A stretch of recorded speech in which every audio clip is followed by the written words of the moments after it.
জাতীয় থেকে আন্তর্জাতিক, প্রান্তিক, জনপদ থেকে নগর, চারপাশে কি ঘটছে এই মুহূর্তে সবকিছু নিয়ে আমাদের আয়োজন এখন চারদিকে। আপনাদের সঙ্গে আছি আমি শামীমা রহমান শাম্মী।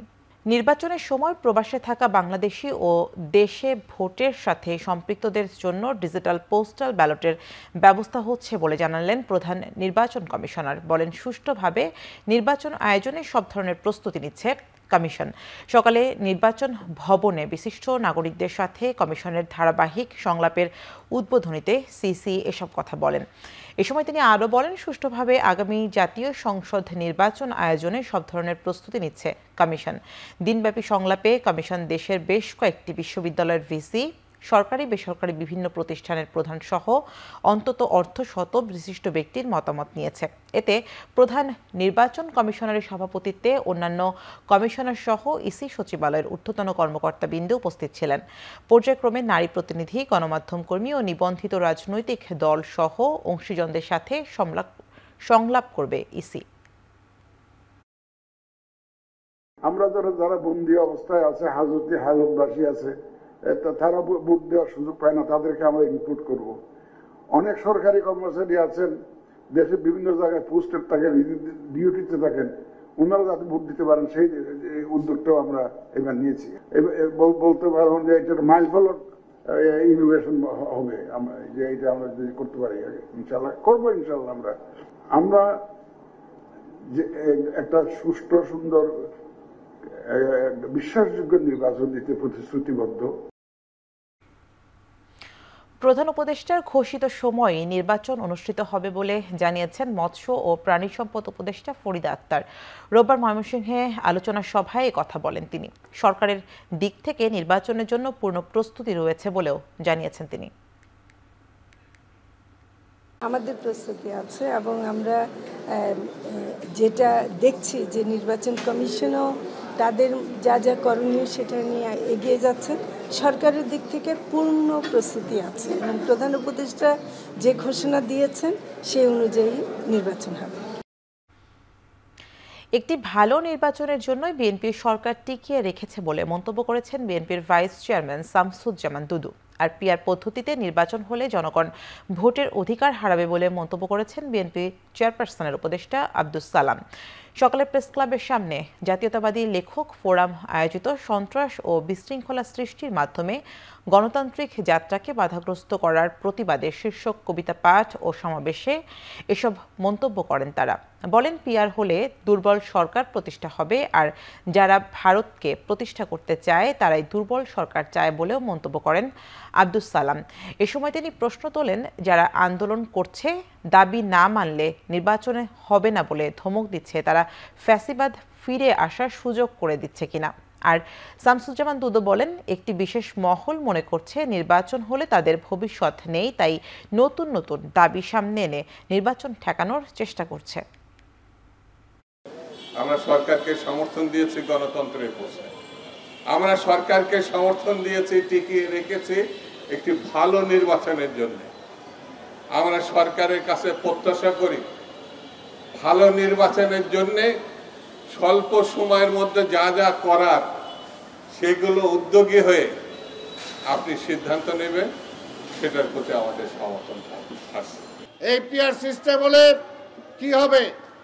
জনগণ ভোটের অধিকার হারাবে, জনগণ তার প্রতিনিধি নির্বাচন করতে পারবে না, আবার ফ্যাসিবাদের জন্ম হবে। তার এলাকায় এমপিকে নির্বাচিত হবে, জনগণ জানবে না। জনগণ কোনো নালিশ নিয়ে, কোনো সুপারিশ নিয়ে পার্লামেন্ট মেম্বারের কাছে যেতে পারবে না। আগামী জাতীয় নির্বাচন সুষ্ঠু ও নিরপেক্ষ করতে নির্বাচন পর্যবেক্ষণের পাশাপাশি ইউরোপীয় ইউনিয়নের প্রতিনিধি দলের কাছে কারিগরি সহায়তা চেয়েছে জামায়াত ইসলামী। দুপুরে বসুন্ধরা আবাসিক এলাকায় জামায়াতের আমির ডক্টর শফিকুর রহমানের সাথে সাক্ষাৎ করতে যান ইউরোপীয় ইউনিয়নের একটি দল। ফেব্রুয়ারিতে জাতীয় নির্বাচনে জামায়াতের অবস্থান বিষয়ে জানতে চান প্রতিনিধি দল। দলের সেক্রেটারি জেনারেল মিয়া গোলাম পরওয়ার জানান, ফেব্রুয়ারিতেই নির্বাচন চান তারা, তবে জুলাই সনদের ভিত্তিতে নির্বাচন অনুষ্ঠিতের কথা ইউরোপীয় ইউনিয়নের প্রতিনিধি দলের কাছে পুনর্ব্যক্ত করে জামায়াত ইসলামী।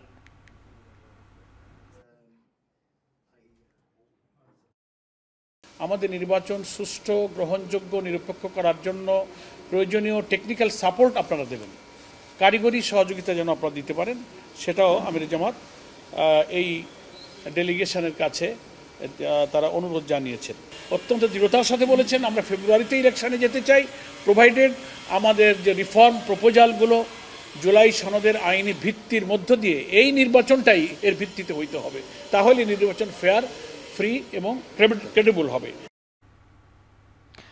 ডাকসু নির্বাচনের জন্য নীলক্ষেত থেকে ব্যালট ছাপানোর বিষয় প্রশাসনকে জানানো হয়নি বলে জানিয়েছেন ঢাকা বিশ্ববিদ্যালয়ের উপাচার্য অধ্যাপক doctor Niaz Ahmed Khan.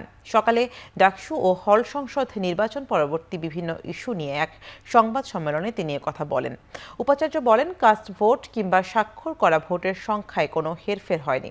Vote cast হয়েছে 29,821টি। তিনি আরও বলেন, 5 ধাপের সুরক্ষা স্তর পেরিয়ে প্রস্তুত করা হয়েছে ব্যালট পেপার, তাই যেখানেই ছাপানো হোক না কেন ব্যালট পেপার বেহাত হওয়ার সুযোগ নেই। উপাচার্য অভিযোগ করেন, নির্বাচনকে প্রশ্নবিদ্ধ করতে একটি গোষ্ঠী অপচেষ্টা চালাচ্ছে। তবে OMR মেশিনে স্ক্যানিং ছাড়া নীলক্ষেতের কোনো প্রেসে ব্যালট পেপার চূড়ান্তভাবে প্রস্তুত করা সম্ভব নয় বলেও জানান তিনি। ব্যালট ছাপানো তার স্থান যেখানেই হোক এবং কাটিং, এটি হচ্ছে ব্যালট প্রক্রিয়ার প্রাথমিক কিছু পদক্ষেপ। সুরক্ষা পর্ব কমপক্ষে 5 স্তর, কোনো কোনো ক্ষেত্রে 6 স্তর বিশিষ্ট। এরপর কেন্দ্র প্রধান, একজন রিটার্নিং অফিসার কেন্দ্রের দায়িত্বে থাকেন, তিনি সিগনেচার করে বুঝে নেওয়ার পরে ওই 5 বা 6 স্টেপ কমপ্লিট হলেই তখনই শুধুমাত্র এটি ব্যবহারযোগ্য হবে। অতএব এখানে কেউ পকেটে নিয়ে কেন্দ্রে যাওয়া বা এটি ব্যবহার করার কোনো সুযোগই নেই। দেশ পুনর্গঠনে সহযোগিতা এবং অবদানের মাধ্যমে প্রবাসী বাংলাদেশিদের সক্রিয়ভাবে অংশগ্রহণের আহ্বান জানিয়েছেন প্রধান উপদেষ্টা ডক্টর মোহাম্মদ ইউনূস। শনিবার যুক্তরাষ্ট্রের নিউ ইয়র্কে NRB connect day empowering global বাংলাদেশিস শীর্ষক অনুষ্ঠানে যোগ দিয়ে তিনি এই আহ্বান জানান। এ সময় বাংলাদেশের জন্য প্রবাসীরা একটি অবিচ্ছেদ্য অংশ বলে অভিহিত করেন প্রধান উপদেষ্টা। অনুষ্ঠানে জুলাই পরবর্তী গত 15 মাসে বাংলাদেশের অর্থনৈতিক অগ্রগতি তুলে ধরেন বিডার নির্বাহী চেয়ারম্যান, যেখানে রেমিটেন্সে 21%-এরও বেশি প্রবৃদ্ধিতে অবদান রাখায় বাংলাদেশি প্রবাসীদের প্রশংসা করেন বিডার নির্বাহী চেয়ারম্যান। এদিকে বিমানবন্দরে রাজনীতিকদের ওপর আওয়ামী লীগের হামলার ঘটনায় ওয়াশিংটনে থাকা বাংলাদেশ দূতাবাস কিংবা নিউ ইয়র্ক কনসুলেটের কারো ব্যর্থতা থাকলে ব্যবস্থা নেওয়া হবে বলে জানিয়েছেন পররাষ্ট্র উপদেষ্টা তৌহিদ হোসেন।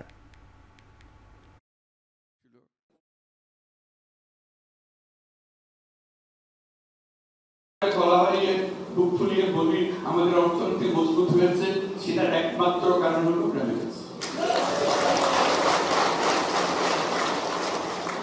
আপনাদের আমাদের এই দূরত্ব নাই আসলে। গণঅভ্যুত্থানের সময় আমরা যে দেশটাকে পেয়েছি, সেখানে ইকোনমি একটা খুবই ডিফিকাল্ট সময় ভিতর দিয়ে যাচ্ছিল। অনেক কিছুতেই অনেক ধরনের সমস্যা আমরা আইডেন্টিফাই করেছিলাম।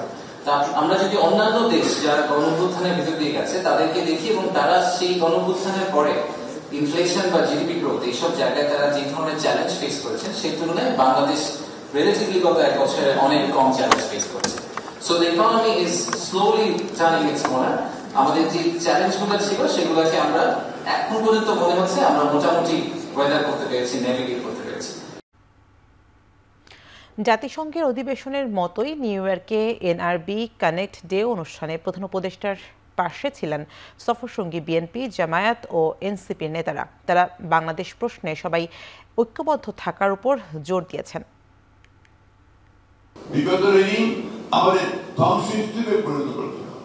আজকে এই structure change, political structure change জন্য যে কমিশন করা হয়েছে, সংস্কার কমিশন করা হয়েছে, আমরা কমিটেড যে আমরা এই সংস্কার কমিশনগুলোতে আমরা আমাদের অবদান রাখার চেষ্টা করছি রাজনৈতিক দল হিসেবে, এবং যতটা সম্ভব আমরা কাজ করছি।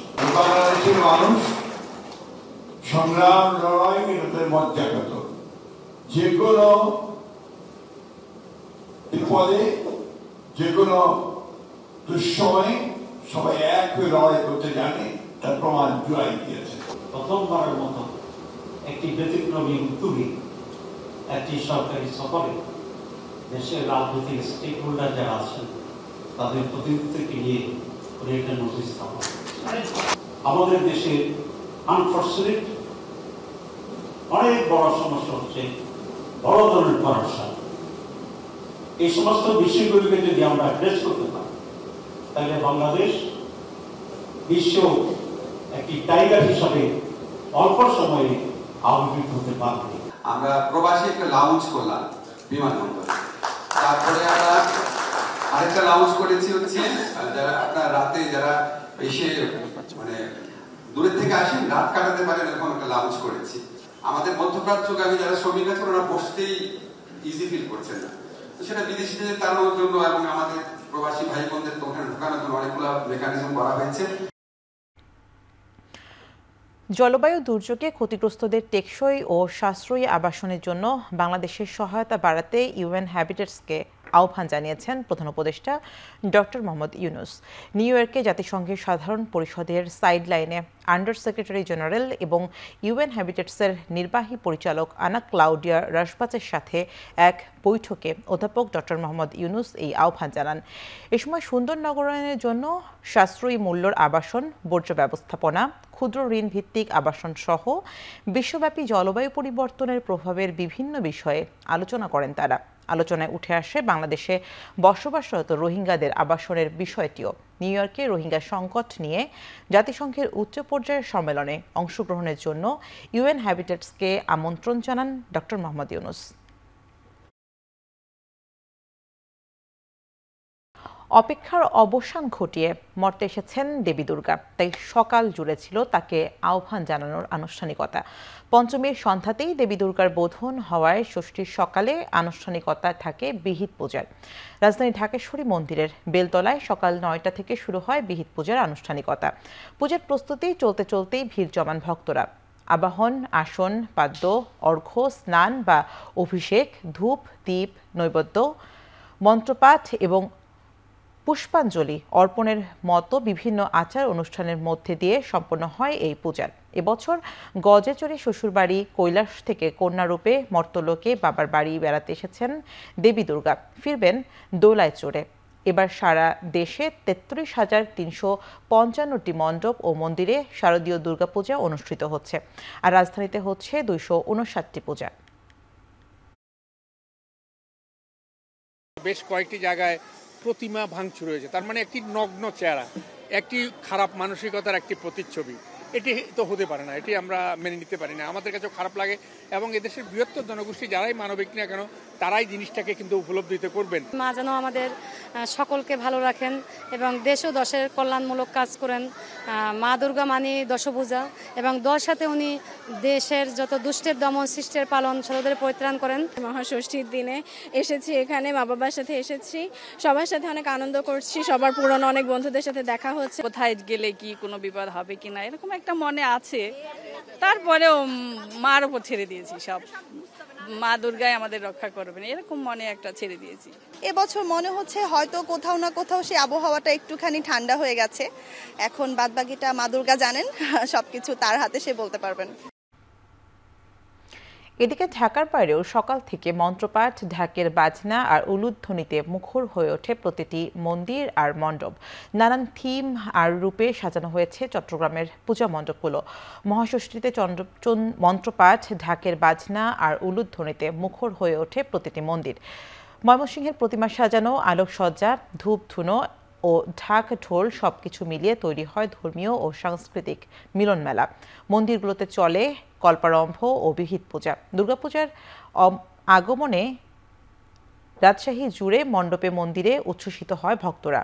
মহানগর ও জেলা জুড়ে 462টি মণ্ডপে প্রাণ ভরে প্রার্থনা করেন ভক্ত অনুরাগীরা। এছাড়া বগুড়ার মণ্ডপগুলোতেও সেজে উঠেছে বাহারি আলোকসজ্জায়, আর চুয়াডাঙ্গায় 113টি স্থায়ী ও অস্থায়ী মণ্ডপে শুরু হয়েছে দুর্গাপূজা। এই মুহূর্তে মার দর্শন পেয়ে আমি সত্যি আবেগাপ্লুত। সবাই প্রতি বছর অপেক্ষায় থাকি যে কখন মায়ের আগমন হবে। মা যেমন আমাদের সন্তানের মঙ্গল করে, আমরাও মার কাছে চাই যে আমাদের সন্তানের মঙ্গল করতে। উৎসবের আনন্দ তো আছে, কিন্তু সবচেয়ে বড় কথা দেশটা ভালো থাকুক, সবাই ভালোভাবে পূজা উদযাপন করুক, অঞ্জলি দেওয়া হবে প্রতিদিন। মা দুর্গা যেন আশীর্বাদ করে সবাইকে, আমরা যেন সুস্থ থাকি। আমাদের এখানে খুব ভালো পূজা হচ্ছে, আমাদের বাড়িতে আনন্দ হচ্ছে। সবাই পুষ্পাঞ্জলি দিল, ঠাকুরের যে প্রার্থনা করলাম যেন দেশ এবং সব যত প্রাণী আছে সবার যেন মঙ্গল হয়। শারদীয় দুর্গোৎসবের সবশেষ খবর জানাতে রাজধানীর ঢাকেশ্বরী জাতীয় মন্দির থেকে আমাদের সঙ্গে যুক্ত হচ্ছেন শারমিন পুতুল ও বরিশালের শঙ্কর মঠ পূজা মণ্ডপ থেকে যুক্ত হচ্ছেন সহকর্মী অমিত হাসান। শুরুতেই চলে যাচ্ছি পুতুলের কাছে। পুতুল জানাবেন যে সন্ধ্যায় ষষ্ঠীর কি কি আনুষ্ঠানিকতা রয়েছে এবং ডিএমপি কমিশনার পূজা মণ্ডপ পরিদর্শনে এসে কি বলেছেন।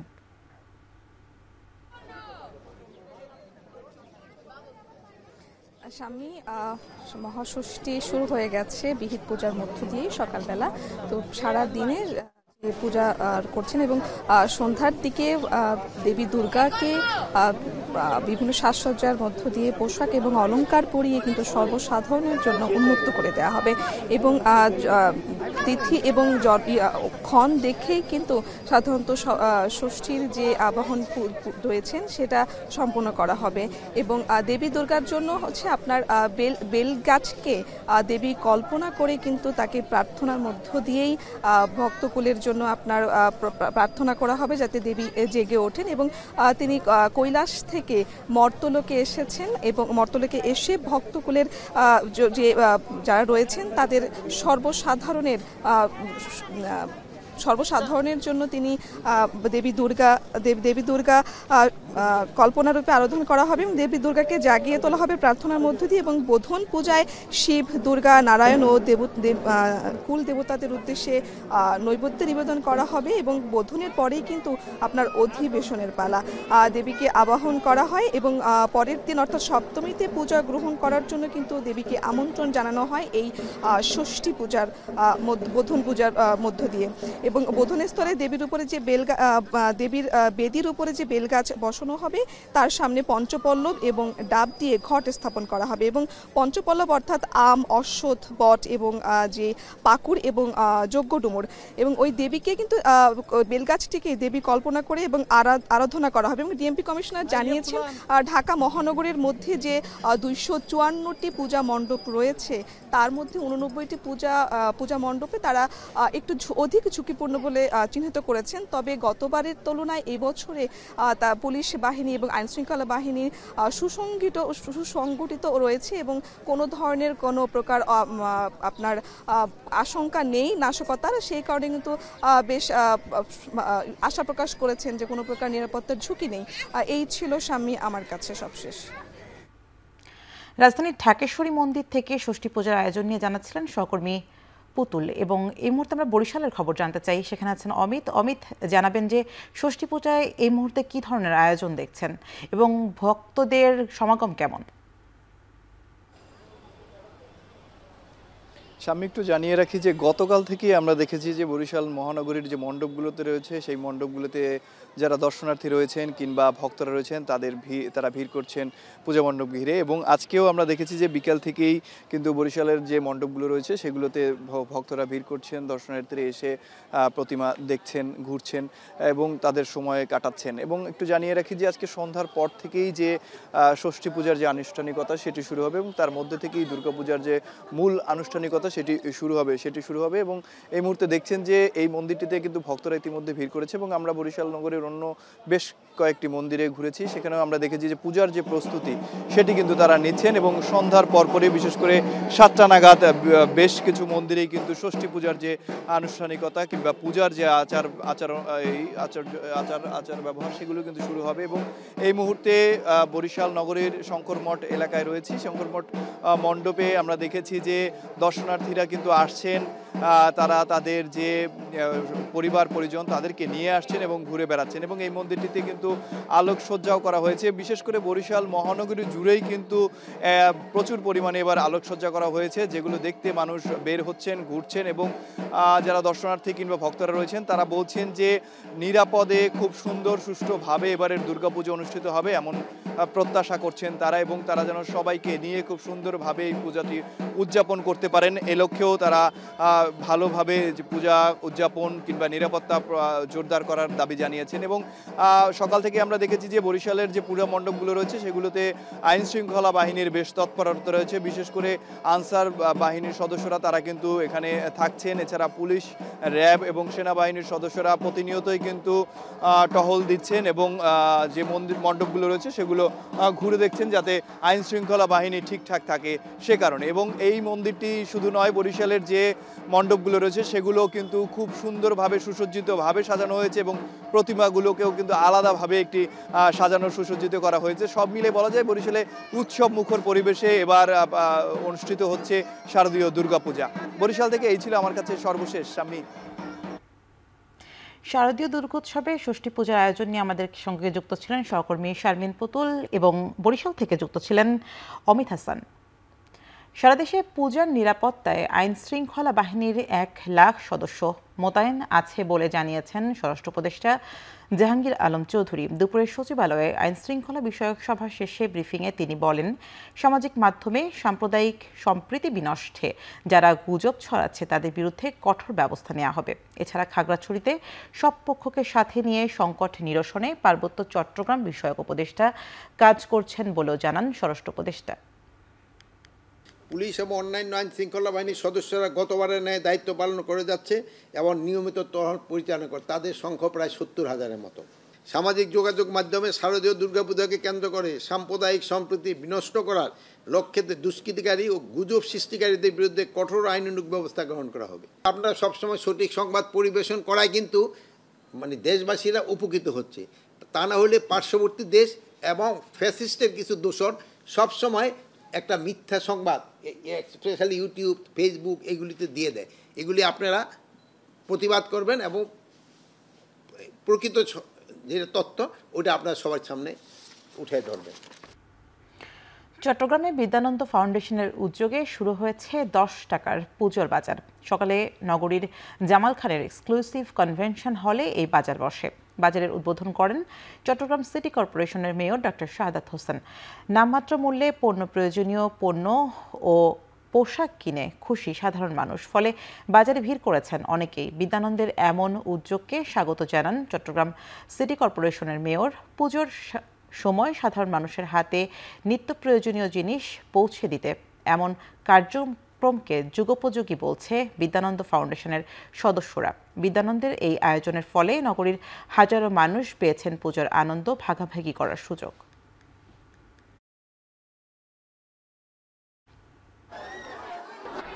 এই দেশ এবং এই শহর সমস্ত দলের, সমস্ত ধর্মের, সমস্ত বর্ণের, সমস্ত জাতের, সমস্ত গোত্রের। তাই আমরা বলেছি এই শহরটাকে আমরা একটা ক্লিন, গ্রিন, হেলদি এবং সেফ সিটি হিসাবে গড়ে তুলতে চাই। রাজধানীর আজিমপুর কবরস্থানের বিপরীতে দায়রা শরীফ আবাসিক এলাকায় হাজি সেলিমের বাড়িতে 3 ঘন্টার বেশি সময় ধরে অভিযান চালিয়েছে যৌথ বাহিনী। রোববার সকাল 11:30টার দিকে গুলশান আরা মাসুদা নামে পরিচিত 12 তলার ভবনটিতে এই অভিযান শুরু হয়।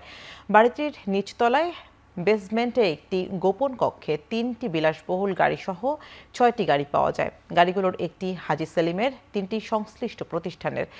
বাকি গাড়িগুলো মালিকানা হদিশ পেয়েছে আইনশৃঙ্খলা বাহিনী। অভিযানে বাড়িটি থেকে একজনকে আটক করা হয়েছে। তাকে জিজ্ঞাসাবাদের জন্য সেনাবাহিনীর ক্যাম্পে নেওয়া হয়েছে। 12 তলা ভবনটির ভেতর থেকে কাউকে বের হতে দেখা যাচ্ছে না।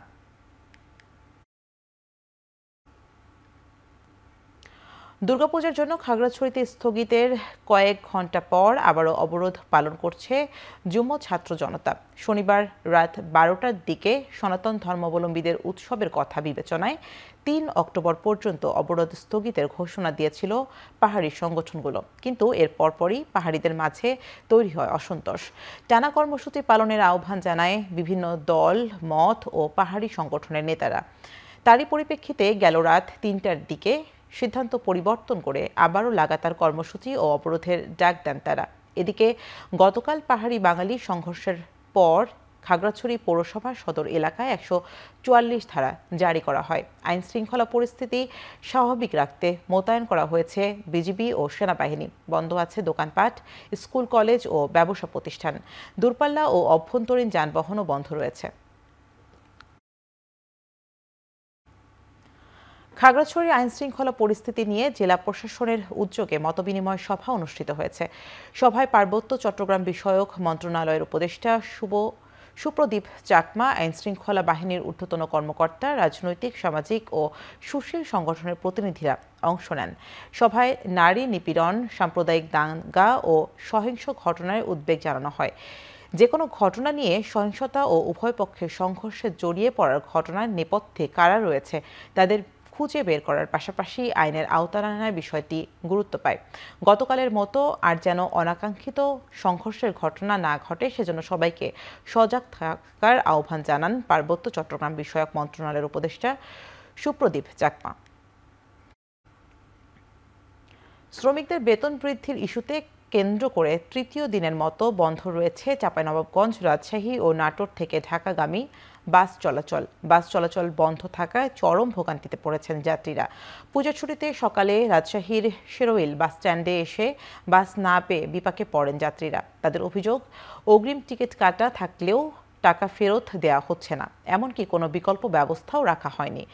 ফোন করলেও পরিবহন কর্মকর্তারা সাড়া দিচ্ছেন না বলে অভিযোগ করেন যাত্রীরা। যদিও এই রুটে একতা ট্রান্সপোর্টের বাস স্বাভাবিকভাবেই চলাচল করছে। সম্প্রতি শ্রমিকরা বেতন বৃদ্ধির দাবিতে আন্দোলন শুরু করলে কয়েক দফা বাস চলাচল বন্ধ হয়ে যায়। পরে দুপক্ষের আলোচনা অনুযায়ী চালকদের বেতন প্রতি টিপে 1250 থেকে বাড়িয়ে 1750, সুপারভাইজারদের 500 থেকে 750 এবং সহকারীদের 400 থেকে 700 টাকা করার কথা ছিল শুক্রবার থেকে। কিন্তু বাস্তবায়নের আগের রাতেই মালিকরা হঠাৎ করে বাস চলাচল বন্ধ করে দেয়। অনেক দূর থেকে এসেছি, আসার পর রাজশাহীতে এসে বাস কাউন্টারে আসার পর শুনছি বাস চলাচল বন্ধ। তো আমার তো অনেক সমস্যা, এখন আমাকে ঢাকা যেতে হবে। এই হঠাৎ মানে এই যে আমাদের এই যে বাস যাত্রার যে দুর্ভোগ, সেটা কেন হয় বুঝি না। যদি কোনো সমস্যা হয় তারা ইন্টারনালি আলোচনা করে তো সমাধান করে নিতে পারে। বলা নাই, কওয়া নাই, বন্ধ করে দিয়েছে। টাঙ্গাইল সদর উপজেলার শিবপুর এলাকায় তিতাস গ্যাসের মূল সঞ্চালন পাইপ ফেটে গেছে। রোববার সকাল 8:30টার দিকে এই ঘটনা ঘটে। এই ঘটনায় প্রায় 14,500 আবাসিক গ্রাহক ও 50টির মতো সিএনজি স্টেশনের গ্যাস সরবরাহ বন্ধ রয়েছে। অন্যদিকে পাইপের ওপর পল্লী বিদ্যুতের খুঁটি থাকায় জেলা সদর, নাগরপুর ও দেলদুয়ার উপজেলার প্রায় 2 লাখ গ্রাহক বিদ্যুৎ বিচ্ছিন্ন হয়ে পড়েছে। বিদ্যুৎ বিভাগ জানিয়েছে খুঁটি সরিয়ে দ্রুত সংযোগ চালুর কাজ চলছে। এদিকে তিতাস গ্যাস জানায় পাইপ মেরামতের কাজ শেষ হলে ধাপে ধাপে গ্যাস সরবরাহ স্বাভাবিক হবে।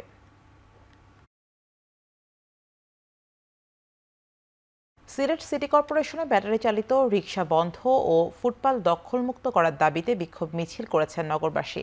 সকাল 11:30টায় সিলেট সিটির সাবেক মেয়র আরিফুল হক চৌধুরীর নেতৃত্বে এই মিছিলটি অনুষ্ঠিত হয়। বিক্ষোভ মিছিলটি নগরীর কোর্ট পয়েন্ট থেকে শুরু হয়ে বিভিন্ন সড়ক ঘুরে শহীদ মিনারে গিয়ে শেষ হয়। এতে বিভিন্ন রাজনৈতিক দল, সামাজিক ও ধর্মীয় সংগঠনের নেতারা অংশ নেন। বিক্ষোভের আগে কোর্ট পয়েন্টে অনুষ্ঠিত সংক্ষিপ্ত সমাবেশে বক্তারা বলেন, ব্যাটারি চালিত রিকশার দৌরাত্ম্যে সৃষ্টি হচ্ছে যানজটের, ঘটছে দুর্ঘটনা। এছাড়া হকারদের কারণে ফুটপাত বেদখল হওয়ার বিঘ্ন ঘটছে চলাচলে। নগরবাসীর ভোগান্তি কমাতে দ্রুত কার্যকর পদক্ষেপ নেয়ার দাবি জানান বিক্ষোভকারীরা।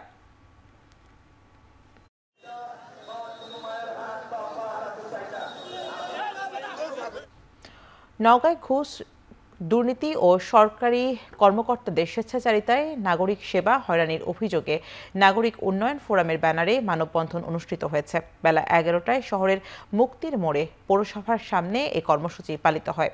নগরীর প্রতিটি সরকারি অফিসগুলোতে লাগামহীন ঘুষ, দুর্নীতি ও সরকারি কর্মকর্তাদের স্বেচ্ছাচারিতায় নাগরিকরা বিভিন্নভাবে হয়রানির শিকার হচ্ছেন বলে জানান বক্তারা। এ সময় তারা দুর্নীতিবাজ কর্মকর্তাদের দ্রুত অপসারণের দাবি জানান। এছাড়া পৌরসভার বেহাল সড়ক সংস্কার, অবৈধ কর বাতিল, 4 লেনের সড়ক দ্রুত বাস্তবায়ন করারও দাবি জানান বক্তারা। মানববন্ধনে বিভিন্ন সামাজিক সংগঠনের নেতৃবৃন্দরা উপস্থিত ছিলেন।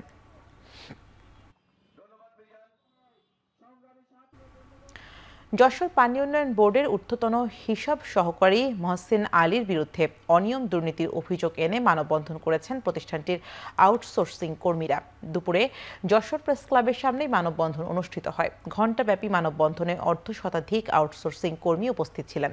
এ সময় বক্তারা জানান 2025-26 অর্থ বছরে আউটসোর্সিং প্রক্রিয়ার মাধ্যমে বিভিন্ন পদে 31 জন জনবল নিয়োগ দেওয়া হয়, কিন্তু বিগত কয়েক বছর ধরে কাজ করে আসা কর্মচারীদের মধ্যে থেকে 7 জনকে কোনো কারণ ছাড়াই বাদ দেওয়া হয়েছে। তাদের অভিযোগ, ঊর্ধ্বতন হিসাব সহকারী মহসিন আলী ঘুষ না পেয়ে তাদের ওই 7 জনকে বাদ দিয়ে নতুন 7 জনকে নিয়োগ দিয়েছেন।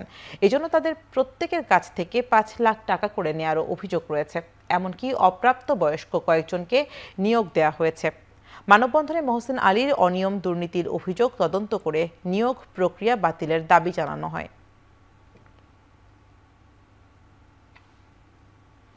নরসিংদীর বিভিন্ন প্রাইভেট হাসপাতালে বিভিন্ন সময় ভাঙচুর, ডাক্তার, নার্স ও কর্মচারীদের লাঞ্ছনা ও হয়রানির প্রতিবাদে বিক্ষোভ ও মানববন্ধন করেছেন প্রাইভেট ক্লিনিক অ্যাসোসিয়েশন নরসিংদী জেলা শাখা। দুপুরে নরসিংদী প্রেস ক্লাবের সামনে মানববন্ধনে অংশ নেন 3 শতাধিক বেসরকারি ক্লিনিক ও ডায়াগনস্টিক সেন্টারের কর্মকর্তা, কর্মচারী ও মালিকরা। এ সময় বক্তারা বলেন, গত 1 বছরে জেলায় অন্তত অর্ধশত হাসপাতাল, ক্লিনিকে ভাঙচুর, নার্স ও চিকিৎসক হয়রানির ঘটনা ঘটেছে, যা অনাকাঙ্ক্ষিত। বিক্ষোভ ও মানববন্ধনে স্বাস্থ্য সেবায় নিরাপদ পরিবেশ নিশ্চিত করা, চিকিৎসক ও হাসপাতালের কর্মকর্তা কর্মচারীদের নিরাপত্তা, অনাকাঙ্ক্ষিত ঘটনার সুষ্ঠু তদন্ত সহ 5 দফা দাবি জানানো হয়।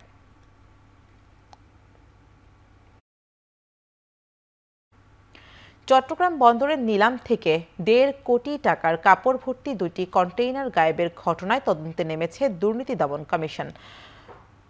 বিকেলে প্রথমে বন্দর ভবনে চেয়ারম্যান ও নিরাপত্তা দপ্তরের সঙ্গে বৈঠক করে দুদক টিম। পরে কাস্টমস হাউসে গিয়ে অতিরিক্ত কমিশনারের কক্ষ থেকে তথ্য সংগ্রহ করেন তারা। নিলাম শাখার কর্মকর্তাদের সাথেও কথা বলেন দুদক সদস্যরা।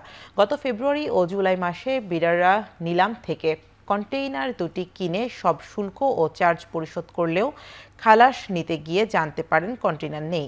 বিডারদের আবেদনের ভিত্তিতে কাস্টমস হাউস কমিটি করলেও এখনও কোনো প্রতিবেদন জমা দেয়নি। বিষয়টি খতিয়ে দেখা হচ্ছে বলে জানায় দুদক।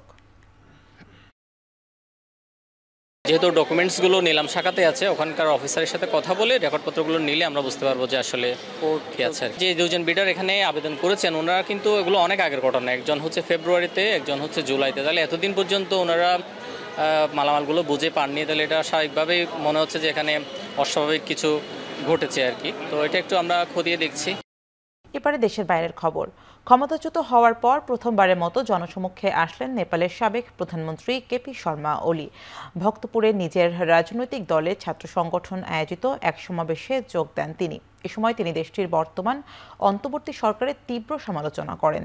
দেশের জনগণের সমর্থন না নিয়েই সুশীলা কার্কির সরকার গঠিত হয়েছে বলে অভিযোগ তোলেন তিনি। আশ্বাস দেন নেপালে আইনের শাসন পুনঃপ্রতিষ্ঠায় লড়াই চালিয়ে যাওয়ার। এছাড়া সম্প্রতি নেপালে সংগঠিত জেনজি আন্দোলনে শিক্ষার্থীদের ওপর গুলি চালানোর নির্দেশ প্রশাসনের দেয়া হয়নি বলে জানান তিনি। চলতি মাসের 9 সেপ্টেম্বর জেনজি আন্দোলনের জেরে পদত্যাগ করেন কেপি শর্মা ওলি।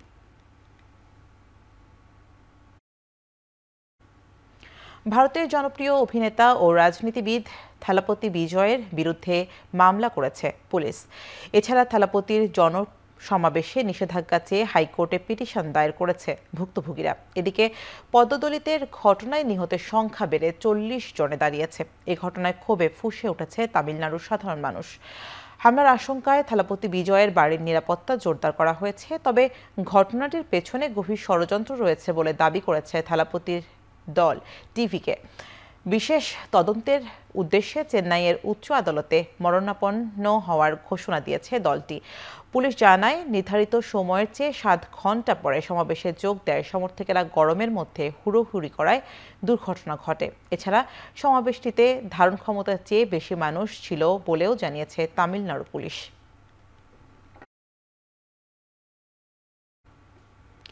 পেরুতে জেন জির ডাকা সরকার বিরোধী বিক্ষোভ রূপ নিয়েছে সহিংসতায়। শনিবার দেশটির রাজধানী লিমার রাস্তায় নেমে আসে কয়েক হাজার মানুষ। তারা জানায়, টায়ার জ্বালিয়ে ও পুলিশি ব্যারিকেডে ভেঙে সরকার বিরোধী স্লোগান দিতে থাকে। তাদের দমাতে টিয়ারশেল ও কাঁদানে গ্যাস নিক্ষেপ করে পুলিশ। এতে আহত হয় অনেকে।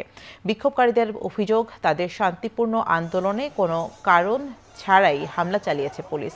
গেল 1 সপ্তাহ ধরে পেরুর প্রেসিডেন্ট বলুয়ার্দ প্রশাসনের দুর্নীতি ও অপরাধের বিরুদ্ধে রাস্তায় নামে দেশটির জেনজিরা। এছাড়া সম্প্রতি দেশটির কংগ্রেসে একটি আইন পাশ করেছে, সেখানে 18 বছরের বেশি তরুণদের বাধ্যতামূলকভাবে বেসরকারিভাবে ফান্ডে যুক্ত হতে হবে। এটি নিয়ে ক্ষোভ দানা বাঁধে দেশটির তরুণদের মনে।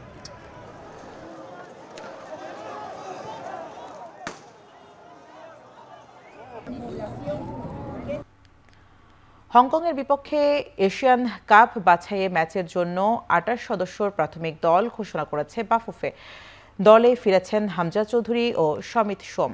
দলে ফিরেছেন শেখ মুরসালিন, ফাহমিদুল ইসলামরাও। চলতি মাসের শুরুতে নেপালের বিপক্ষে ফিফা আন্তর্জাতিক প্রীতি ম্যাচের দলে ছিলেন না তারা। হংকংয়ের বিপক্ষে গুরুত্বপূর্ণ ম্যাচকে সামনে রেখে আবারও দলে ফেরানো হয়েছে তাদেরকে। এছাড়া দলে আছেন জামাল ভুইয়া ও তারেক কাজিরা, আছেন অপু বর্মন, সোহেল রানা, সাদ উদ্দিন, ফাহিম ও হৃদয় রাও।